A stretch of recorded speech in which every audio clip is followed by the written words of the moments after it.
ya en la línea de internet o por conexión de internet Jaime Nebotzadi, y miembro del Comité de Emergencia Especial de Guayaquil, exalcalde de Guayaquil, líder de PSC Madera de Guerrero. Quedamos en ir con él de 8:30 a 8:55. A las 8:55 tiene un compromiso con la posta que por supuesto no queremos postergar. Señor exalcalde, bienvenido. No sé si vio una conversación hace un rato intensa con Abelardo Pachano en que empezamos por la parte política y quisiera empezar también por allí para luego ir a la propuesta económica que ustedes han planteado como alternativa al gobierno y brevemente destacar por qué esa alternativa al gobierno a juicio de ustedes no resuelve el tema. La parte política es que no se logra un acuerdo, que el presidente convoca a la unidad pero no dice en qué términos, sobre qué base, hasta qué plazo, sobre qué mínimos puntos de coincidencia. Si el presidente diera ese paso y convocara no para la foto, sino para discutir esa propuesta previamente, por supuesto, negociada, elaborada por sus equipos, ¿usted diría? Carlos, felicitaciones por este nuevo programa, un saludo cordial a quienes lo disfrutan. Mire, mi buen amigo Felipe González me dijo un día: hombre, si en España hemos hecho el pacto de la Moncloa, ¿por qué no se puede hacer en Ecuador? La respuesta fue: ¿por qué no hicieron el pacto de la Moncloa antes de la guerra civil? Los pueblos, desgraciadamente, y los líderes políticos a la cabeza, salvo excepciones, no les gusta aprender en cabeza ajena, quieren aprender en cabeza propia. Yo no tengo fe en ese tipo de llamados que además no se dan, y no tengo fe en ese tipo de concurrentes, partidos, membretes políticos, que a las finales acaban, y me ha pasado, no concluyendo por el país, sino diciendo: ¿y a mí qué me toca aquí? Entonces, el problema es que en otras partes los llamados tienen sentido y se acude aún desde las más distintas posiciones, porque son sensatos. O sea, hay discrepancias, sí, respecto del camino sensato. Aquí el llamado sería para el camino insensato: flagelar al pueblo ecuatoriano sin excepciones, empresa privada, trabajadores del sector público, el sector privado, personas sin relación de dependencia, con impuestos que no solamente son inconvenientes e injustos, sino que pragmáticamente no se pueden pagar. Ok, eso a nivel nacional lo entiendo. Tomo nota de su justificación y su explicación. Pero ¿por qué ni siquiera a nivel local en Guayaquil se produce? El actual gobernador fue funcionario, de paso lucido de su administración, manejó la DACE. La actual alcaldesa es su amiga y partidaria, aparte de militante de su grupo político. Usted está liderando otro tipo de iniciativas. Y ni siquiera a los tres los hemos visto conjuntos en una misma mesa. Entonces, no es un problema nacional, también es un problema local, en donde ni allí funciona. Yo creo que hay una equivocación de su parte. Las fotos no revelan sino la fotomanía. El trabajo es lo que cuenta. Yo estoy en perfecta coordinación con la señora alcaldesa, haciendo ella lo que le corresponde, que yo no puedo invadir, ni ella lo que yo hago, ni lo que hacemos dentro de un grupo de personas privadas que tenemos que ser muy delicadas con politizar las cosas hacia la administración municipal y hacia el gobierno. Con Pedro Pablo Duarte, que sí fue mi colaborador, también mantengo una relación fluida. No tenemos que salir juntos, ese es el problema. Aquí hay gente que trabaja para la foto, yo trabajo para la gente, que es distinto. Ok, vamos a lo de fondo. Usted no se uniría a eso porque dice que el camino propuesto no es el sensato. ¿Por qué es insensato lo que propone el gobierno, no solo a través de la ley humanitaria, sino en cuanto a su filosofía general de más impuestos multilaterales, hacer que colaboren las personas que tenemos algún ingreso mayor por encima de $1,000 directamente o que solo sea por 9 meses y todas las demás disposiciones que se conocen? Sabe que cuando la gente es inteligente dice cosas sensatas, usted no se ha dado cuenta de lo que acaba de decir, o lo ha dicho dándose cuenta. La filosofía, por ahí se empieza, por los conceptos. Miren, si la teoría de los impuestos fuese coherente, entonces habría que decirle al país, como ahora hemos tenido un bajón adicional de ingresos por la caída del petróleo, también paguémoslo con impuestos. Entonces ya habría que pagar es con la sangre. Y ya no existe ni Papadoc en Haití que compraba sangre. Entonces también es inviable ese tipo de cosas que es absolutamente injusta. Entonces, yo le hago una pregunta. ¿Para qué quieren la plata? ¿Es para la salud? Lo dudo. ¿Y por qué lo dudo? Porque el ministro Ontaneda salió a decir que era para apalancar, es decir, para garantizar préstamos nuevos. Eso ha sido ratificado por el señor de la Torre, que se confiesa autor de la ley. O sea, que el presidente, que es el que tiene iniciativa, no hace eso, sino que lo hace un extraño. Y luego, si usted lee la ley, ya no hay el famoso fideicomiso del que hablaron. Hay una nueva cuenta única que la van a vaciar con bolsillo de payaso a discreción. Ya, pero, entonces, perdón, en este punto, no, pero en eso, ver, porque enseguida salieron a criticar la filosofía de ese recurso. La filosofía de ese recurso era que como el gobierno reconoce que hubo corrupción en el anterior con el terremoto, que fue terrible, que todavía hay corrupción en esta administración, dice, pensemos en privados que sean probos para que administren este fondo. Pero enseguida, que los fondos públicos no los pueden manejar personas privadas, Blum, destrozaron la idea. Sabían, ¿por qué no dijeron, mantengamos el concepto que es válido, que sean un tipo de veeduría los privados de lo que hacen eso y adelante, sino que enseguida, ¡boom!, fuera. Escúcheme. Primero les voy a poner un ejemplo de por qué no se aguantan los impuestos y segundo les voy a dar 3 ejemplos, de obtener inmediatamente más de 1.200 millones de dólares. A mí me gusta ser concreto. Yo soy hombre de números. Muy bien. Vamos a coger el sector más vulnerable de la sociedad, el que no es empleado público, el que no es empleado privado, el que no es empresario, la gente que no tiene relación de dependencia, que se gana la vida como profesional, como comerciante, como agricultor, en un bar, en un restaurante, en una costurería, en una vulcanizadora. Le ponen como base del tributo el año 19, cuando nadie que tenga medio dedo de frente puede concluir que el año 20, los ingresos van a ser ni remotamente los del año 19. O serán mucho menor o no existirán. Entonces, no solamente que hicieron la mañosería en diciembre del año pasado de poner una ley tributaria que debía ser vigente el 20 y pagable el 21, y han hecho que se pague el 20, hay una carga que nadie se acuerda de eso, hasta que les toque pagar, ahí se van a acordar. No sé de dónde van a pagar. Ahora viene una nueva carga a esa gente. El porcentaje que le pongan con base al 19, si usted gana la mitad, el porcentaje va a ser el doble en la afectación a su tributo. Y si usted ya no tiene clientes, ya no vende, ¿qué es lo que pasa? Ya no cobra. Usted va a pagar impuestos sobre las aparte de que resultaría de alguna manera retroactivo, bueno, y como esto es otra forma de impuestos, los impuestos no pueden ser retroactivos. Eso no solo es una perversidad, eso es una estupidez. Perdóneme que le diga las cosas como son. No, aquí hablamos grueso, no se preocupe. Pero usted quedó en decirme de dónde saldrían inmediatamente 1.200 millones de dólares. En la tormenta no hay que acelerarse, hay que calmarse. Por eso es el problema. Primero se piensa y después se dice. Hay que orientar las velas, no cambiar el viento. Exactamente, porque se vira la barca, digamos que... Sí, señor. Bueno, usted se ve que es marino también, me alegra. Navego a veces. Bueno, muy bien. Mire, entonces, esa filosofía no cuenta. El mundo entero ha girado. ¿Qué hace el resto de países? Porque esto no es una genialidad, una novedad, no. El resto del país se dice menos impuestos, menos intereses, más plata en el mercado, facilidades para el consumo, para que se mueva la economía, facilidades para la producción, crecimiento, y a través de eso, sin más impuestos, más recaudaciones para el Estado. El Ecuador y Hungría, matrimonio raro, digamos, van contra el mundo. Nosotros no vamos contra el mundo. Muy bien, 3 fórmulas para obtener plata. Se va a dejar de pagar la deuda externa. Y me voy a referir no al capítulo multilateral ni al capítulo bilateral de gobierno a gobierno, porque eso tiene otro tratamiento. Refirámonos a los bonos. 18.000 millones de dólares de capital que se van a dejar de pagar con un interés promedio del 9% que se va a dejar de pagar por año. Ahí tiene usted 1.620 millones de dólares en billete, porque los deja de pagar. Muy bien. ¿Para este año o para un periodo de varios?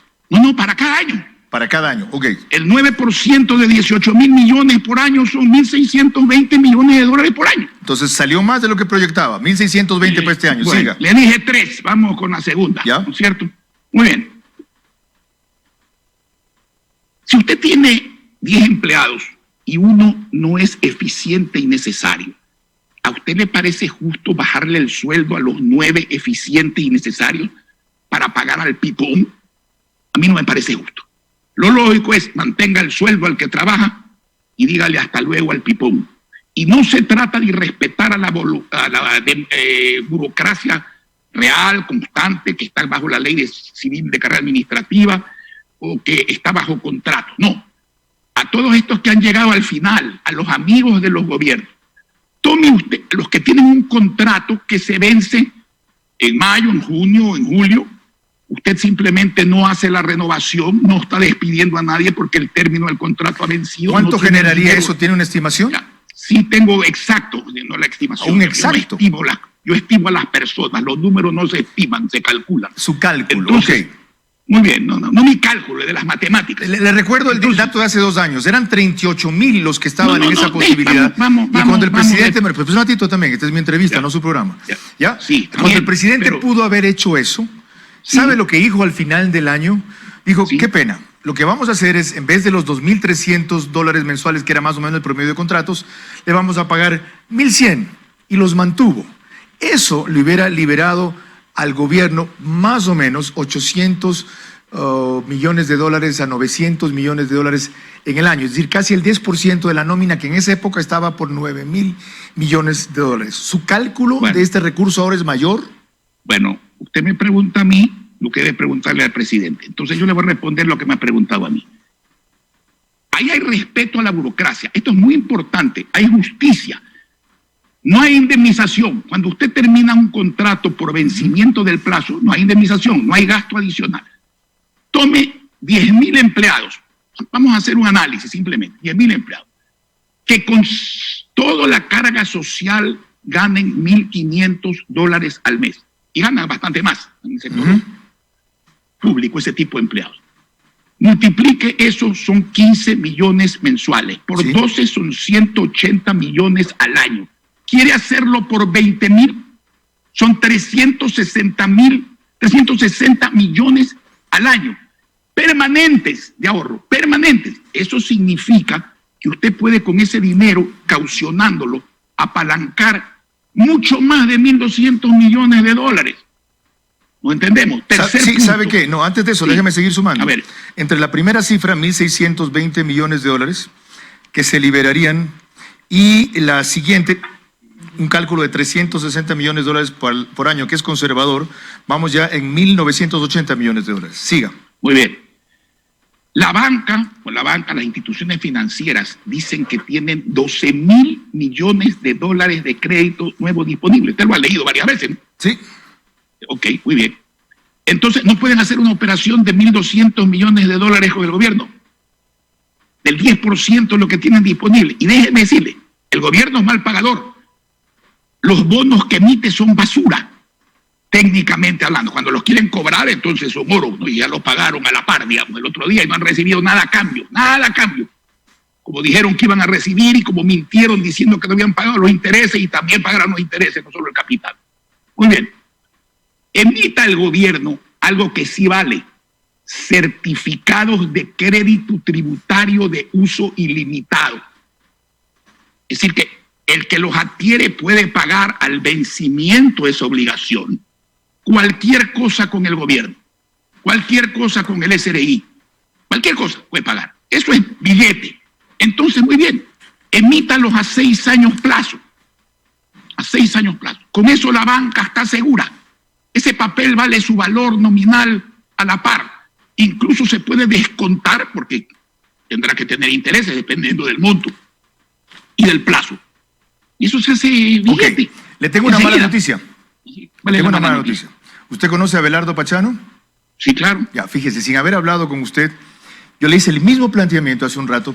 ¿Y qué hubo de estos 2,000 millones de dólares que tenía la banca para este año en crédito? Me dijo, primero, Carlos, esa fue una oferta o una propuesta o una idea antes de la crisis. Segundo, ¿cómo fue la palabra que usó Yolanda? A ver si me acuerdas. La banca no va a prestar más de eso. Algo así dijo, ¿verdad? ¿No estoy mal? No estás mal. Ya. Este fue más o menos del sentido de lo que dijo Abelardo Pachano, no el fraseo. Ya, él viene de una experiencia financiera en el sector público que usted conoce. De paso fue banquero en el banco de Produbanco y le pregunté si tenía bonos. si era tenedor de bonos y me dijo que ni antes ni ahora. Esa es la mala noticia. A ver, a ellos no les gusta la tesis de la voluntariedad, ¿no es cierto? A mucha gente, lo digo a Abelardo Pachano, a quien respeto no persona. Pero imponen obligaciones. Pero cuando se trata de conversar de otra cosa, entonces cambian de tesis. Yo le hago una pregunta. ¿Fue la banca a través de su máximo representante, que es la asociación, quien varias veces hizo propaganda de los 12.000, no 2.000? Sí, señor. 12. Sí, señor. Ok. Fue así, ¿no? Sí. Bien. ¿Usted cree que el coronavirus es un virus que ha atacado las cuentas de la banca? O sea, ¿usted cree que el coronavirus le ha quitado 12.000 millones de dólares de crédito a la banca? ¿O de liquidez a la banca? No le ha quitado. Además, la banca no pondría plata si es necesario. Porque si usted, como banca privada, hace también líquidos esos documentos del gobierno que sí valen porque no tienen límite. El límite es el plazo nada más. Porque usted los puede usar, no como el bono, que si no se lo pagan, tiene otro valor. No, usted puede ir al Estado. Entendido. Ese bono lo aplica a cualquier cosa. Está suficientemente explicado. Muy bien, ahí tiene otros 1.200 millones de dólares. Ya ¿Cuánto ¿Sabe cuánto da la suma aproximadamente? 3.180 millones de dólares en esas tres propuestas que usted acaba de esbozar. No, y si nos demoramos más, le voy a decir qué más hay que hacer. No, abogado, esa no va a ser la última entrevista que tengamos si es que usted no nos da otras. Ok, entonces ¿Ya? usted la corta, yo no, porque hay muchas más propuestas para sacar yo sé que no se agotan ahí. No, yo no la corto. Desde lo líquido a lo líquido y lo de fondo. Desde no hacerlo conveniente a hacerlo conveniente de una vez por todas para que esta gente tenga prosperidad y no miseria y pobreza. Vamos a seguir. El coronavirus es la corona de las malas administraciones. Este país está quebrado no por el coronavirus, está quebrado por malos administradores públicos con inveteradas fórmulas perversas. En eso coincidimos. La cifra sumaba más o menos 3.180 millones de dólares solo de estas tres. Tengo claro que hay más. Espero que tengamos futuros encuentros así de largos y de intensos para irlos desagregando. Mi pregunta es sobre eso. ¿Cuán inmediato puede ser eso? ¿A qué plazo cree usted que se pueda ejecutar eso? Y para mí inmediato es 30 o 60 días. Oiga, bastante más inmediato si usted usa la relatividad de la palabra, de pretender cobrarle en 9 meses, que son 4 meses y medio de promedio, 1.200 millones de dólares, a gente que no puede ni comer, ni cobrar los sueldos, ni vender, ni cobrar. Gobierno, señores del Frente Económico inexistente. Va con usted ahora Yolanda Torres. Les recuerdo que estamos con Jaime Nebot Sadi, exalcalde de Guayaquil, y que él ha empezado diciendo por qué no cree en el tipo de acuerdos políticos que se propone, explicando por qué a su juicio mucho menos puede haber coincidencia en lo que él considera es un camino insensato, y luego esbozando cómo apenas 3 de las propuestas que lidera o plantea pueden generar, calculando bien, no estimando como él dice que es para las personas nomás, cerca de 3.180 millones de dólares. Yolanda Torres lo está escuchando con atención y tiene algunas inquietudes para usted, señor exalcalde de Guayaquil.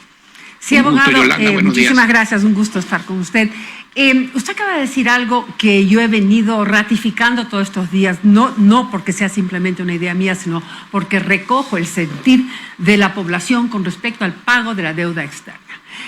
Hace pocos minutos conversábamos con el economista Pachano y él decía que nosotros debemos obligar nuestras deudas para poder recibir mayores créditos y tener credibilidad ante los multilaterales. Hay un tema, ¿cómo considera usted esto de etiquetar a las naciones? ¿Por qué le pregunto? Al día siguiente de nosotros pagar los bonos 2020, el Fondo Monetario Internacional, el Fondo Mundial, y por esos días el G20 pedía a los países pobres, digamos, no pagar las deudas, atender prioritariamente sus necesidades, sobre todo bajo la crisis sanitaria. El economista me dice, no, lo que pasa es que no estamos catalogados como pobres. ¿Qué opina usted de esto? ¿Somos un país pobre? ¿Tendríamos nosotros la responsabilidad interna de primero favorecer nuestras necesidades antes de cumplir con una deuda externa? Créame que me reconforta oír a personas que como usted piensen bien. Usted debería ser el ministro de Finanzas en vez del economista Martínez. Y además es mujer y ama de casa, con lo cual hay mucha garantía de austeridad y de buen uso de los fondos que ingresan. Mire, hay acreedores y acreedores. Debemos honrar. Sí, hay que honrar. La firma de uno y la deuda hay que pagarla. Nadie dice que no hay que pagarla. ¿Cuándo y cómo? Exacto. En función de las circunstancias económicas y las circunstancias sanitarias, es otra pregunta. Ahí los acreedores se dividen en dos. Unos, y no voy a decir cuáles, aunque sé quiénes son los que quieren cobrar. Y otros, como el G7, el G20, el Banco Mundial y hasta tímidamente el Fondo Monetario, han dicho, señores, esta es hora de refinanciar los pasivos. Prácticamente, no queremos quebrarlos, pero aquí hay un grupo de gente que quiere pagarle a quien no quiere cobrar. Yo no entiendo, eso es una novedad. Tengo 73 años, cada día aprendo algo, lo cual es bueno porque quiere decir que uno está vivo y lúcido, ¿no es cierto? Entonces, aquí, señores, la deuda externa hay que renegociarla, en el plazo extendiéndolo, en los intereses bajándolos, en el capital buscando una quita o al menos pago de obligaciones de capital ascendentes. Si usted empieza pagando poco y va pagando más a medida que se va recuperando la economía. Economía que obviamente hay que recuperar, porque si se recupera la plata, se presta la plata y se malgasta como ahora, la quiebra va a ser definitivamente mayor. Entonces, eso es definitivamente lo que hay que hacer en economía. Algo más me preguntaba usted adicionalmente a esto, recuérdeme por favor. Le estaba preguntando qué hacer. Usted ya dio respuesta total a mi inquietud. Le agradezco. Le preguntaba estas calificaciones que se utilizan mucho en el sistema financiero, pero que no se compadecen con la realidad de las naciones. Bueno, si el Fondo Monetario Internacional opina que no somos un país pobre, lo que ha hecho es ratificarme en mi aversión, mi año de aversión al Fondo Monetario Internacional. No por la cantidad que presta, que es grande, no por el plazo, que es enorme, no por los intereses, que son baratos, sino por las condiciones que impone. Eso no es lo correcto. Y yo quiero decirle algo, dígame un país, quiero saber uno al que el Fondo Monetario Internacional haya sacado de la ruina. No lo conozco. Tiene esa fórmula, usted es joven, seguramente usted no recuerda el mentolatum, que lo recomendaban para todo y no era bueno para nada. Yo sí me acuerdo. La misma receta para todos los enfermos. Yo sí me acuerdo. Abogado, round 1. Próxima semana, round 2. Bueno, no es una pelea que tengo con usted. No, sí, claro. claro. Voy a noquear, esto lo es, no, esto lo es. Esto lo es conceptualmente, periodísticamente. Uno u otro gana por puntos algún round, ya veré. De ahí saco lo mejor de usted. ¿Sabe qué ha sido lo bueno de esta emergencia?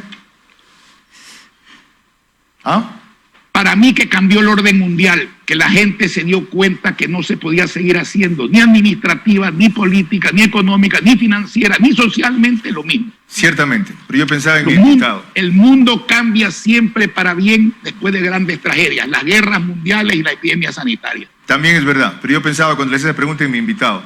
Lo bueno es que lo subió al ring otra vez, ojalá no se baje. Yo siempre estoy en el ring. Ajá.